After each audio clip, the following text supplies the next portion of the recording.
a dreamer, and I've no doubt there's truth in what they say.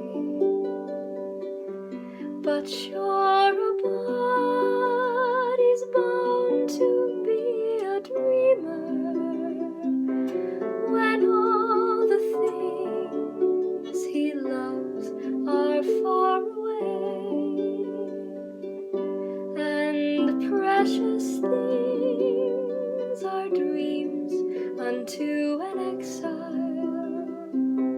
They take him o'er the land across the sea,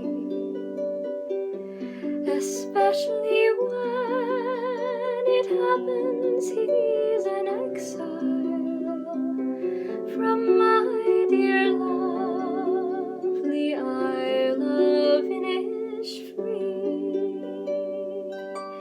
And when the moonlight beams across the rooftops of this great city, wondrous though it be, I scarcely feel its wonder or its laughter. I'm once again back home